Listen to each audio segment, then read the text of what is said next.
Have you ever sat in that heavy silence at a family dinner? Here on Women's Diaries Voice, we retell those moments, honest every day, sometimes controversial. Every story is a mirror. Subscribe, join the conversation, and maybe find a little healing. Here's the part nobody posted on Instagram. I was standing in my tiny kitchen in Boston's South End Spoon halfway to my mouth when my cousin's story flashed across the screen, an embossed ivory card held over a marble countertop. Gold script, curling like a ribbon. Haley Morgan and Evan Danvers invite you to an engagement celebration at Harbor Point Club. The camera panned to the envelope. My eyes did the same and found what they were looking for. My name wasn't on the liner. My name wasn't anywhere. At first, I told myself the obvious lie. Maybe there was a second list, maybe a digital invite, maybe the mail lost something. But the story had a song sticker dancing at the bottom. Frank Sinatra crooning about a very good year, and under that a caption from my cousin Time to find a dress. You don't write, find a dress for a casual family pizza night. You write it for a ballroom with a string quartet and a bar that calls martinis by their last names. Haley and I grew up building blanket forts in the living room, while a box fan turned the sheets into a breathing tent. We shared a code knock, 3 quick taps, and a palm against the wall that meant come see this. She was the one who cut the plastic ends off my ballerina shoelaces so they'd fray like the older girls, and I was the one who talked to her through the bathroom door the night before her driver's test until her breathing matched mine. When the lights went out, we spoke in constellations on the ceiling. We took different exits off the same highway. I started a podcast called Side Streets, the kind of show that notices the hand-painted open sign more than the boutique that replaced it. I recorded in a closet padded with blankets, edited between client pitches, wore beat-up high tops to meetings I probably should have worn heels to. Haley taught 2nd grade and kept a calendar you could set your watch to. She liked routines. I liked detours. It was never a problem. It was a map. Evan came with Beacon Hill cufflinks and a last name that opened doors you didn't even know were doors. His family's foundation donated to all the right galas. Their Christmas card looked like a Ralph Lauren ad that had wandered into a snow globe. He wasn't unkind exactly, just polished like a stone that had been rolled in the same tide for a few generations. The first time I shook his mother's hand at a fundraiser, she held my fingers the way you hold a business card, polite, evaluating, already filing me. After Haley started seeing him, our Sunday calls became Tuesday texts. Then let's catch up next week. Then silence that came with calendar invites. I wasn't on. She canceled a sister day because Evan's family had a luncheon thing. She forgot my live show at a bookstore in Cambridge and sent tulips that arrived with a note reading, "So proud of you," in someone else's handwriting. I told myself this was what dating seriously looks like. Commitment comes with a crowd. I called our parents that night, more curious than angry, and held the phone between my shoulder and ear while I rinsed berries in the sink. Oh, the Danvers are doing a little something, my mother said in a voice that put doilies on sentences. Just a small gathering at the club. Small gatherings do not require engraved script and a dress code that says black tie optional in letters big enough to be a warning. You never liked those things, she added. All that formality. You've said so. I don't like lukewarm chicken, I said, but I like my sister. My father cleared his throat, his meeting room sound. You work so much, Riley. We didn't want you to feel obligated for something that's really the Danvers circle. As if family were a Venn diagram where I only overlapped when a donor list allowed it. My mother changed the subject to weather, as if the forecast could explain away a missing invitation. I texted Haley. Saw a post about Harbor Point. Want me to RSVP to their planner? I can help with logistics. 10 minutes passed, 20, an hour.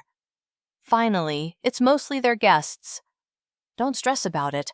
We'll do something fun, just us soon. I stared at the screen until the bubbles disappeared. Just us had become a phrase that meant not now. I thought about a Side Streets episode I'd released 2 months earlier, the one where I wore a t-shirt that said no filter, and laughed too loudly about holiday parties that measured joy in silent auctions. A mutual friend had DM'd me that week. Evan's mom listened. Brave take. Brave or inconvenient. There's a difference when bravery costs someone else's seating chart. On the walk that followed, the city felt colder than the air. Commonwealth Avenue's trees were still bare, their branches like lines waiting to be underlined. At Arlington, a Green Line car screeched into the station and packed itself with people going where they were meant to be. I let 2 trains go by.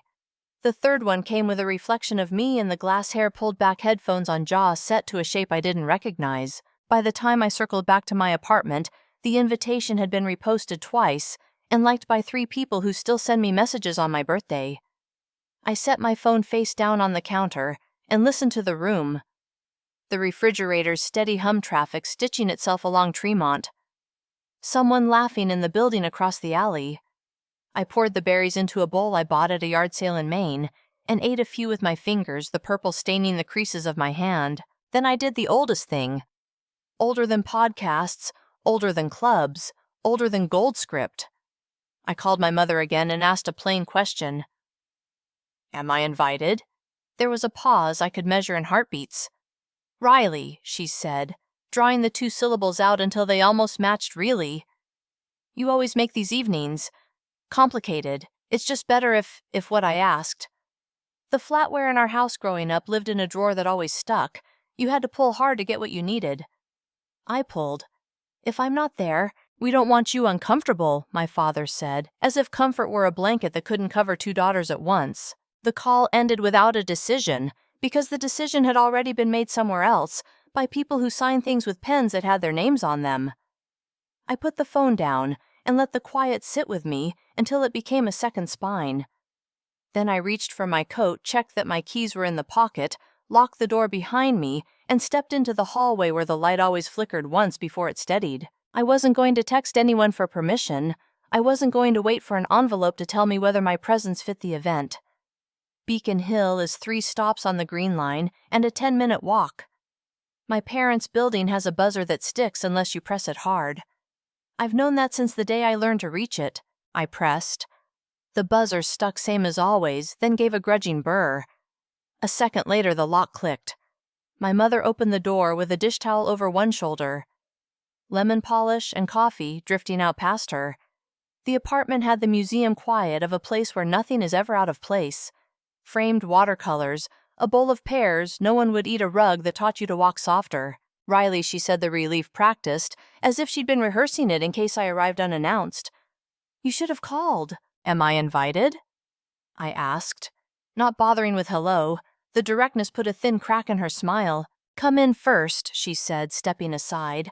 Your father's in his study. I followed her down the hall, the same hall I used to race through in Sock's arms, out catching the wall at the last second. On the entry table, a thick cream envelope rested beside a pair of opera glasses. The return address, Harbor Point Club.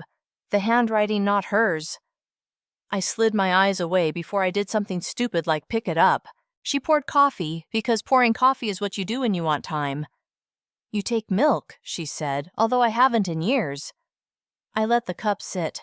Am I invited? I said again. My father appeared at the threshold like a verdict. Good morning.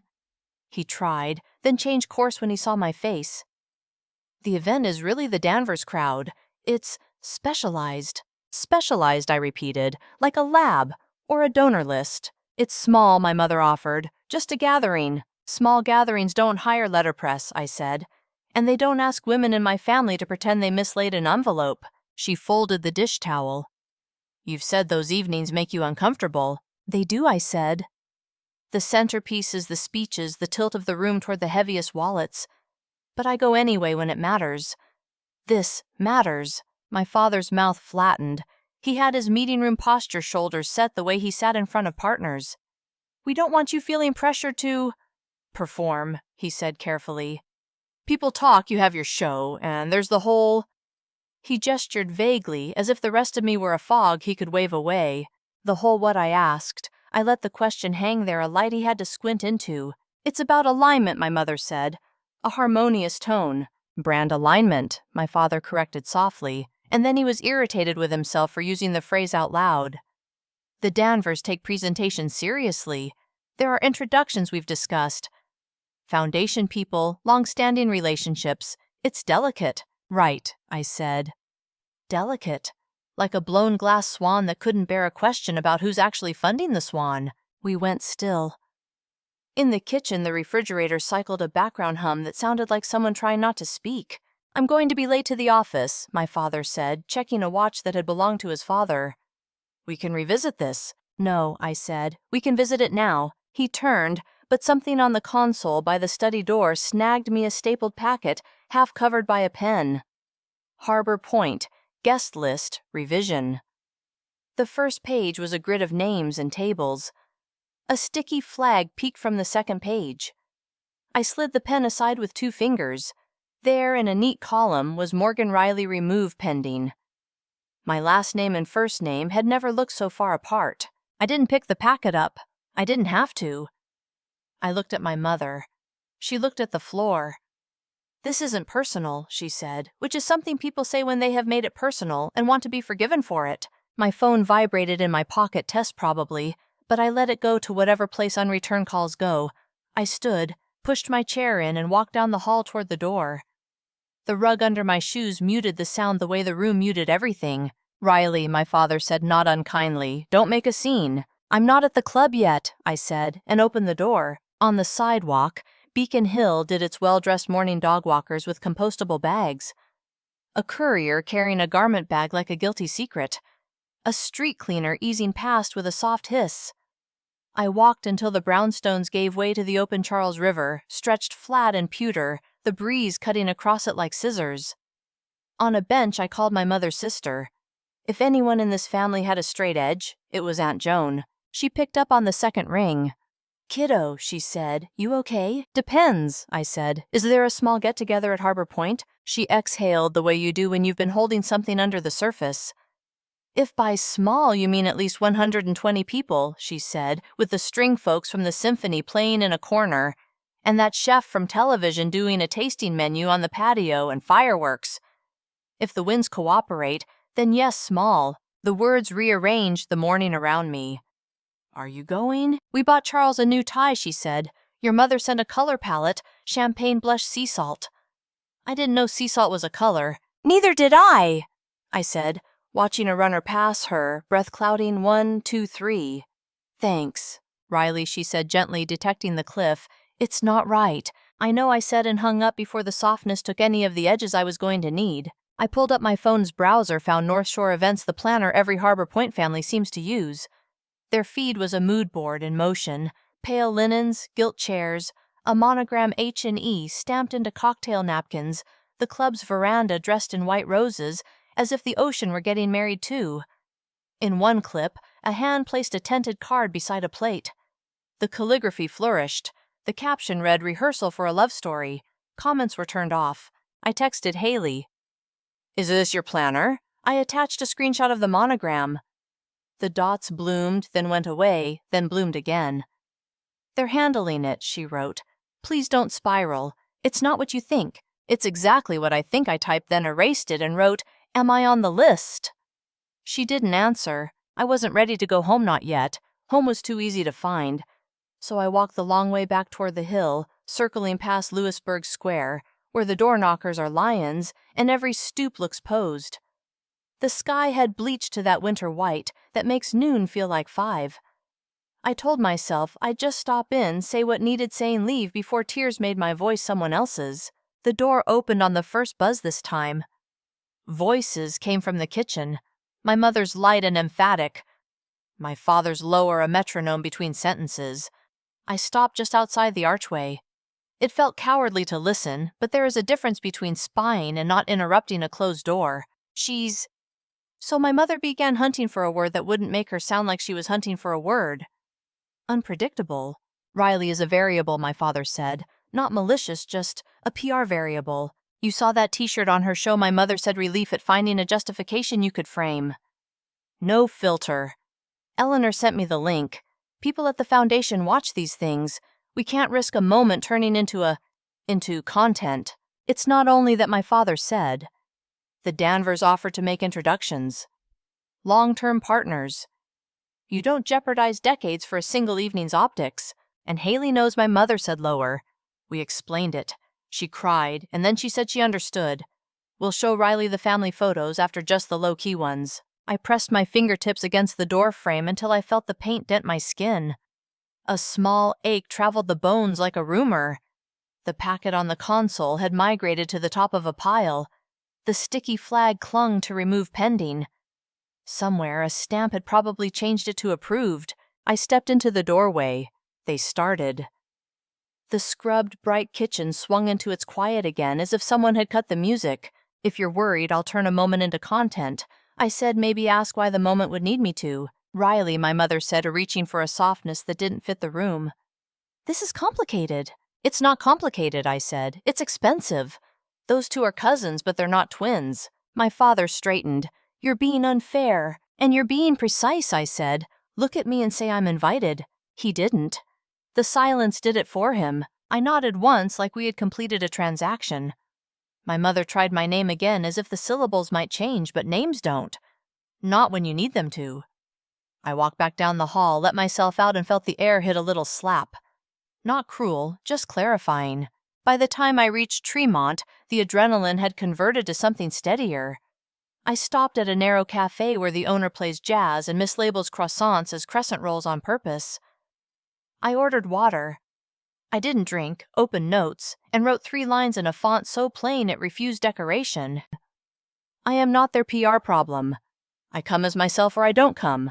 Respect is the cover charge. I stared at the list until the words felt like muscle memory.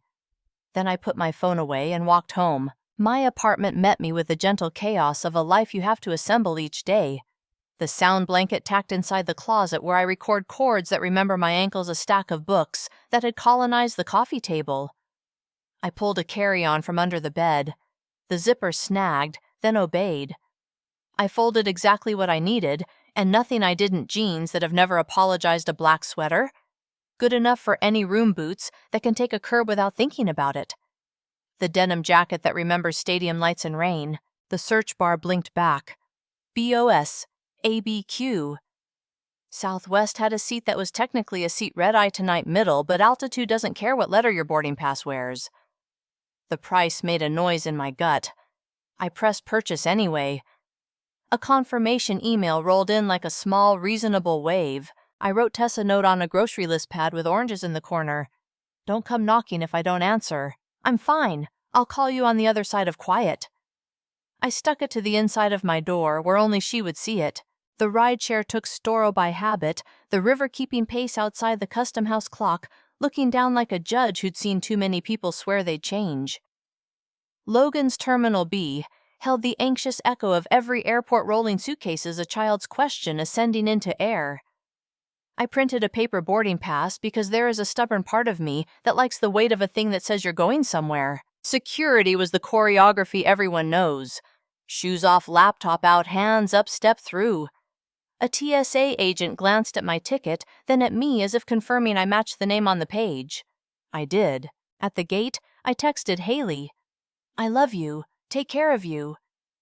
I didn't add anything else. I powered the phone down before the dots could chase themselves, before anyone could send a last-minute permission slip into my pocket. When they called Group B, the line moved with that resigned faith humans get on planes. A toddler reached toward the window. A businessman pretended he didn't see. I slid into my assigned middle, buckled the belt, and pressed my palms flat on my thighs. The cabin lights dimmed. The engines gathered themselves. The runway came up to meet us and then fell away. Boston turning into a map someone could fold. The red eye landed in a strip of dawn that looked more like metal than sky. Albuquerque's air had a dry mineral bite. My jacket knew Boston, not this. I crossed the skywalk with a carry-on, and sand already in my throat followed signs for ground transportation, and let a shuttle take me down Central, where the neon motel signs were still glowing, like they hadn't heard the night was over. The driver was humming along to a country station, the city sliding by in square adobe and blank lots that waited for heat. I checked into a narrow hallway inn 2 blocks off Route 66, real keys, a courtyard with a fountain that made the sound of coins even without coins. The desk clerk slid a map across the counter and drew a circle around Old Town with a pen that left a turquoise trail. Green chili breakfast burrito, he said, tapping a corner. Get it Christmas. I didn't ask. Just walk there and learn Christmas means both red and green stacked like decisions you don't have to choose between. The plaza in Old Town was still rubbing its eyes. A woman swept a doorway with a broom that had outlived 3 handles. A boy chased a red balloon that refused to be contained by altitude. On a bulletin board outside a coffee shop hung a flyer for a Foothills Hike Sandia Saturday meet at Domingo Baca Trailhead. Bring water, leave no trace. I texted the number. The reply came from Luis. Sunblock, start at 9. We'll go slow if you need. At the trailhead, the sky had gone hard blue. 8 of us clustered by the signboard while the mountain kept its own counsel. Luis was not a tour guide smile. He was a ranger on a day off, sunburned nose, calm voice, a way of looking at the ground like it could answer if you asked right. Pack in, pack out, he said. If you see something pretty, take a picture. If you see something ugly, take it with you. The group was a grab bag, a retired couple in matching hats, a graduate student cataloging lichen on purpose, a woman in scrubs under a flannel whose name was Priya, and a man with a guitar pick tucked into his hatband who introduced himself as Cam. We walked. The trail crackled underfoot. Cholla held its own kind of halo, mean and bright. A roadrunner stitched across our path and vanished into the brush like a secret, deciding to stay a secret. Conversation bumped along in pockets. Priya was between 12-hour shifts, and a city she didn't live in, her hospital back in Seattle, short-staffed enough that her voice kept its caution even on a Saturday. Cam had once played to rooms with more speakers than people. Now he wrote songs on bar napkins and pretended napkins were a deliberate choice. Luis let the silence do some of the work. When he did speak, it landed without bounce. See the way those boulders look like they've been set down, he said, pointing up slope. They were thrown. Time just makes everything look placed. At a saddle, the city fell away in rectangles and lanes, and the wind took the salt from my mouth. I wasn't here to tell a story. I was here to run out of words. Still on the way down, Priya asked if I lived here, or was hiding here, and the truth came out in the shape it wanted. My sister's engagement party, I said. I'm not on the list. She absorbed it without flinching. Some lists, she said, aren't worth being on. Cam nodded like he'd lost, and found the same song twice. Luis handed me a small trash bag without comment, and we picked up bottle caps and a sun-bleached Gatorade label, the kind of work that looks like nothing until the bag has weight. After the hike, when the parking lot heat came up through the soles of our shoes, Luis asked if anyone wanted to help with a cleanup near the trailhead, where a dust storm had done its version of confetti with someone's picnic. I said yes, because the word was already there. We pulled baling wire from under a juniper, found half a kite tail snarled in a bush, filled the bag until the thin plastic sagged. A little girl from a nearby shelter belt house wandered over with a grocery sack of her own and dropped in 3 bright straws like she was paying dues. I drove north the next morning Santa Fe with its soft adobe and ruthless light. Canyon Road held galleries the way a river holds stones, each one smoothed into a point. In a courtyard, a sculptor welded a dancer from scrap. The dancer leaned into a wind that wasn't there. Cam found me by accident guitar case slung like a promise he wasn't making. Priya appeared a minute later with a paper cup she kept forgetting to sip. We took it as a sign and kept going together. Taos was a road that insisted on 2 hands on the wheel. High desert and cottonwoods, a bridge that asked you to look down and then forgive yourself for looking down too long. Luis had scribbled an address on my map. Don Mateo Pottery asked for the workshop, not the shop, and the place announced itself with a fence lined in failed bowls. Don Mateo wore a bandana, a laugh that didn't hit you in the face, and a way of moving his hands in the air before the clay. You are your weather, he said, pushing the wheel with his palm. Some days you're the sun. Some days you're what the sun has to work with. He set me on the kick wheel with a cylinder that only admitted it was a cylinder after 3 tries. The clay fought, and then remembered. My fingers found a shape that had not existed 10 minutes earlier. He watched without rescuing. When we trimmed the lip, he set a small bead on the table. Turquoise, imperfect, more sky than stone. Tie it, he said, handing me a thin leather cord. Not because it matches anything, because it doesn't have to. By evening, we were afire behind an old adobe, the stars starting where the roofline stopped. Cam tuned by feel. The first song was a new one he called Second Sky, not because the title mattered, but because names keep us honest. It wasn't a sad song, or not only. He sang like someone who had rebuilt his voice from spare parts, and the chorus landed on a note that looked like a road turning where you didn't think roads went. Priya closed her eyes, counted someone else's pulse in her head, and let the count go. I felt something unhook in my chest, not a break, a release. I slept in a room that had once been a storeroom for rugs, and woke to a smell that said coffee before the word did. On the porch, a dog watched me put the bracelet on, as if there were rules about how to fasten the knot. I drove south while the day pulled itself level white lines, making their own music under the tires. We waited at gas stations where the wind touched everything and left dust like a signature. By late afternoon, the land had emptied into plains that insisted on horizon, and then the dunes rose white sands, a brightness that had nothing to do with snow. We kicked off our shoes and climbed. The gypsum kept its cool even under a sun that wanted its own way. The wind lifted the surface and a skin slid it over our footprints, as if deciding the present could be tidied. We found a ridge that pretended to be the top until the next ridge argued. From up there, the world made a perfect excuse for silence. People blurred into figures. A boy on a saucer sled laughed like he'd invented the concept of down. I took the cheap-lined notebook I'd thrown into my bag and wrote the 3 lines I'd already written in Boston, only this time I didn't have to press the pen hard to make them feel real. I am not their PR problem. I come as myself or I don't come. Respect is the cover charge. The wind tried to take the page. I held it with the heel of my hand until the gust stopped and the letter stayed.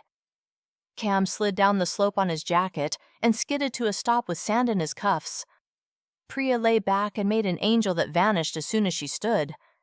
The bracelet knocked lightly against my wrist when I lifted my arm to shade my eyes.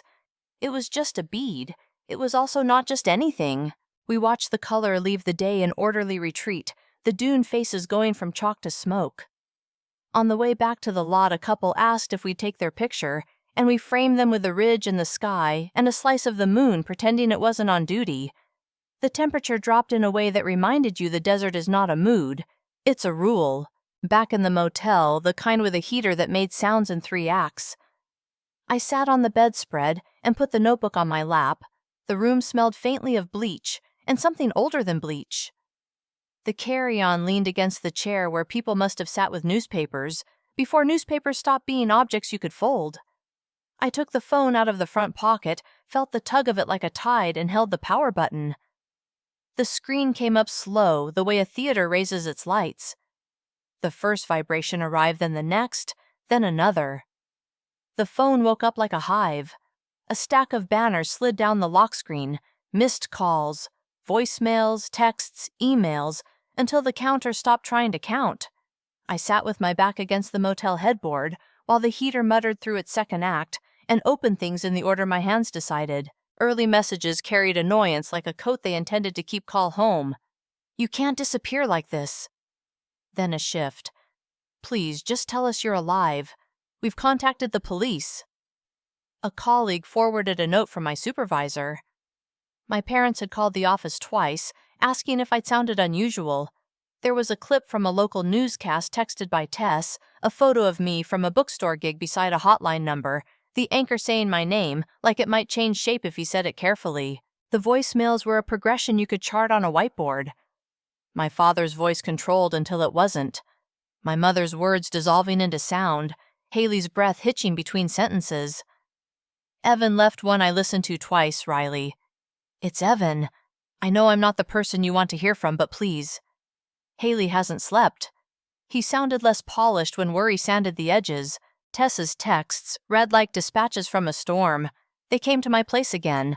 Your dad looked like he hadn't blinked in a day. Another. The party was last night. It went sideways. A longer one arrived in pieces. Evan's mom made a crack about standards during dinner. Haley stood up.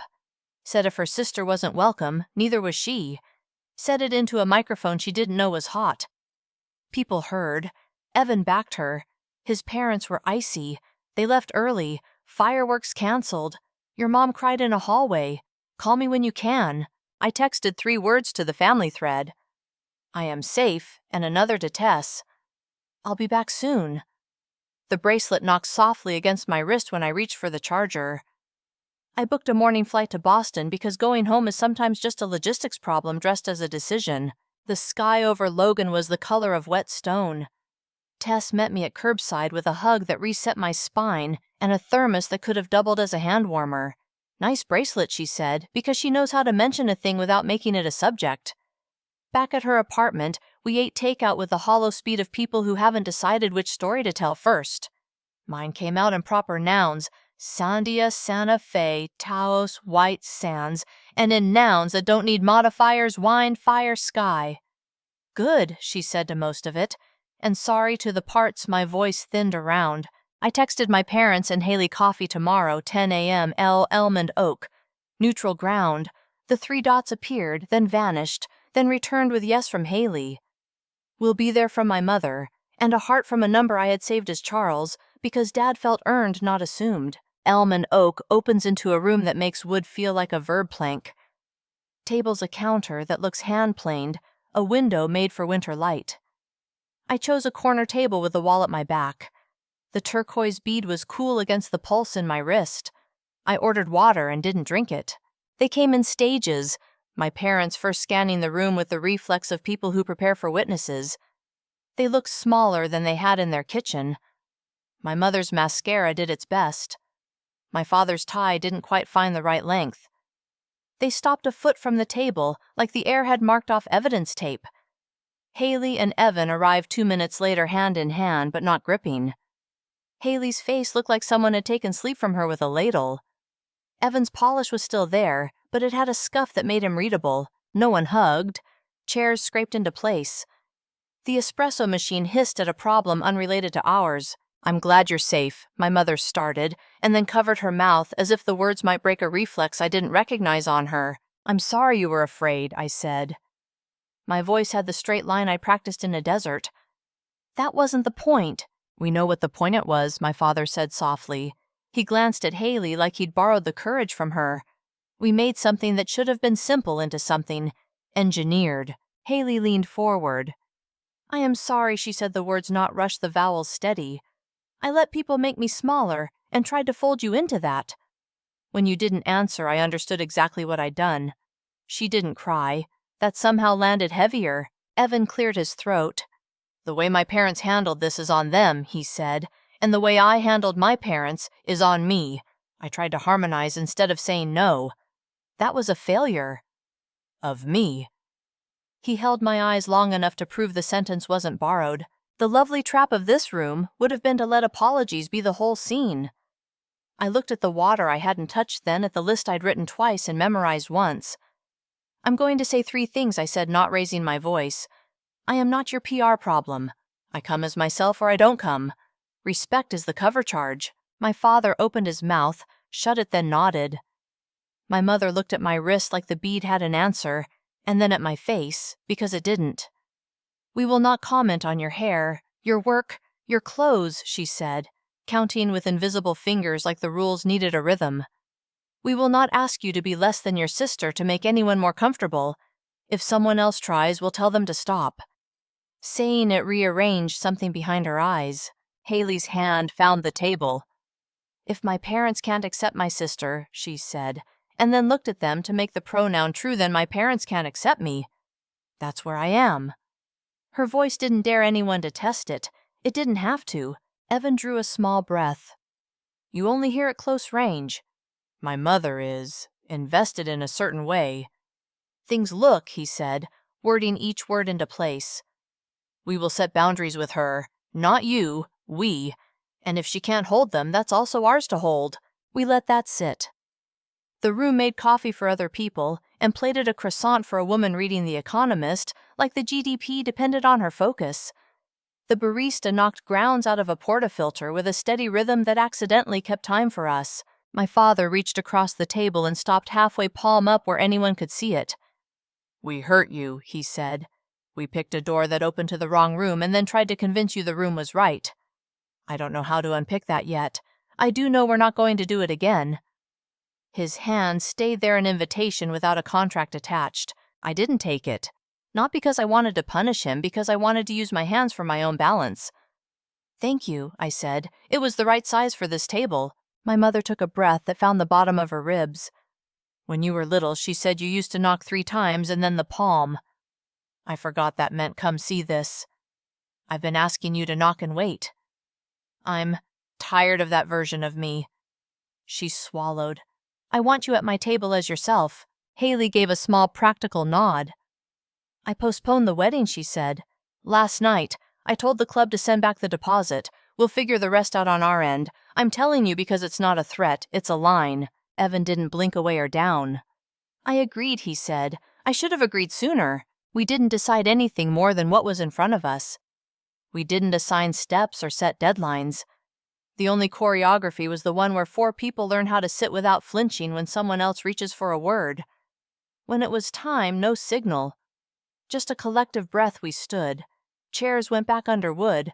Coats went on. Evan put a hand out toward me, not for a shake, for a steady.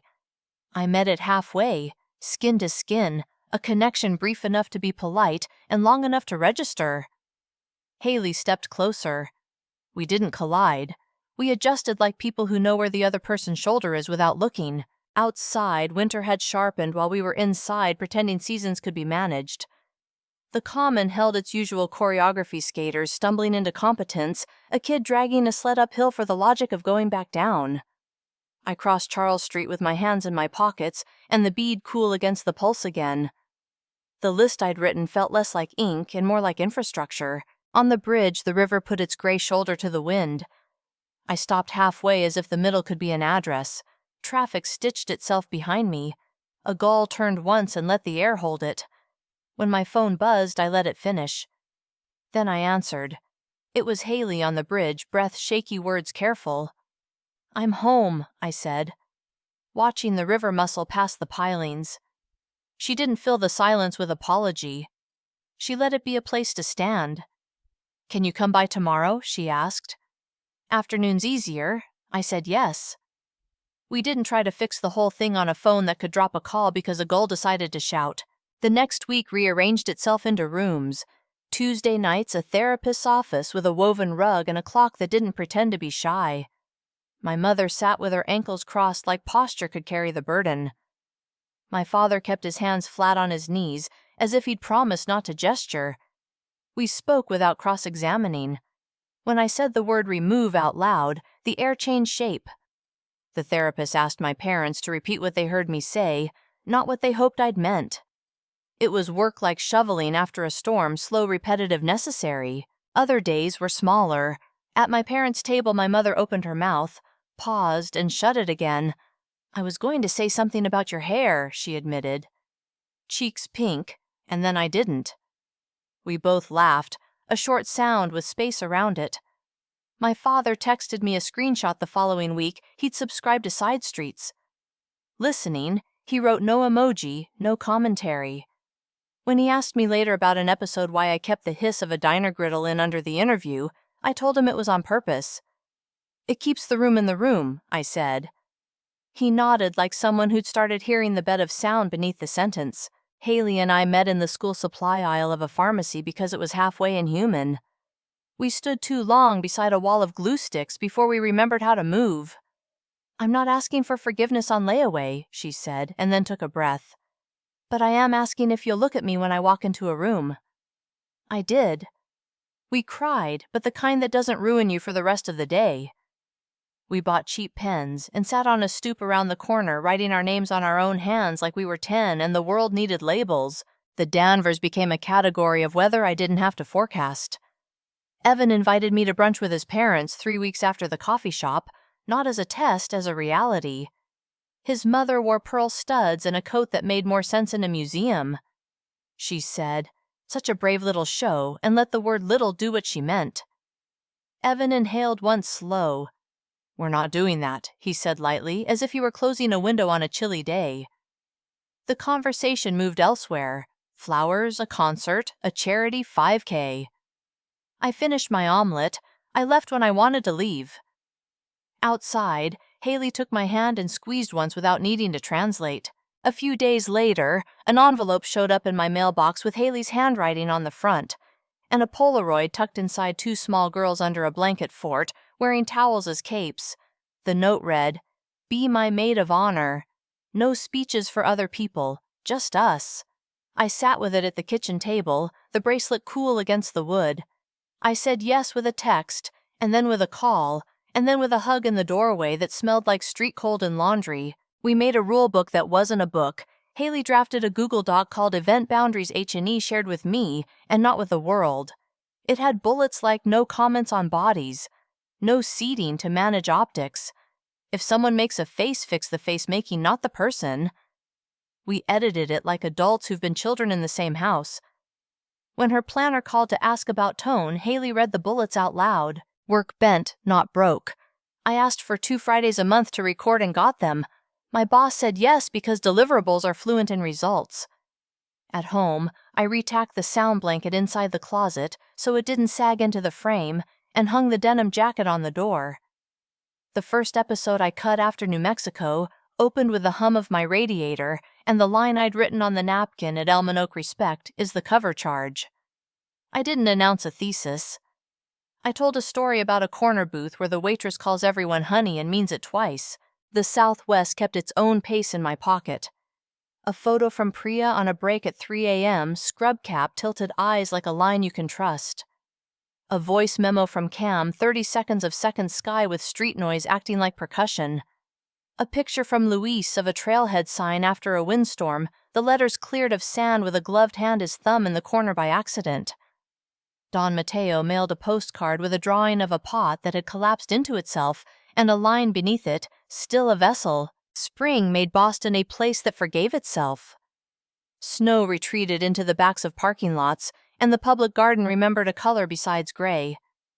My mother stood at my sink one Saturday rinsing strawberries and asked without pretending it was idle what my tattoos meant. I told her. The bird on my ankle wasn't about freedom, it was about direction. The line on my wrist wasn't decorative, it was the road my grandfather used to drive after dinner to make me sleep. She listened. She didn't reach for a reply that closed the room. She let the room breathe. Haley came over with a roll of painter's tape and a hardware store optimism I'd forgotten she owned. We put a new coat on my bedroom wall, and then a second one because it needed it. We argued in the good way about whether the shade was named right. She held the roller like a baton and said, "This is ours," and I knew exactly what this meant without her having to circle it in red. On a morning that started colder than it looked, I walked to Castle Island. The wind off the harbor turned my scarf into something with a will. Planes lifted from Logan and made lines you could have drawn with a ruler. Kids organized a game with rules that changed every 6 minutes and still made sense to them. I set my coffee on the seawall and sat on the cold stone because folding chairs don't belong everywhere and I didn't need one. I touched the bracelet. The knot held. The bead caught a brief clean sun. Somewhere behind me, a dog barked like a metronome set to joy. I took the line notebook from my bag and pressed my palm over the page where I'd written the 3 lines not to hide them, to feel the indentation the pen had left. When I stood, my phone buzzed. It was Haley, a photo of a swatch of fabric on her lap, captioned with a single word, "Yes." I sent back a thumbs up and then a photo of the water. No sentence. The tide argued with the rocks and kept coming anyway. I walked the path along the ford until the pavement cracked into gravel and then into sand. A gull hung still in the wind, making the air look like a thing you could lean against. I went home the long way because long ways have a way of sticking and unlocked my door to a room that recognized me. Thank you so much for listening to today's story.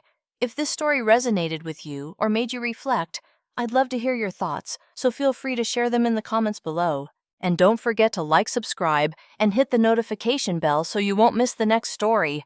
I'll see you next time as we continue exploring more journeys and lessons together.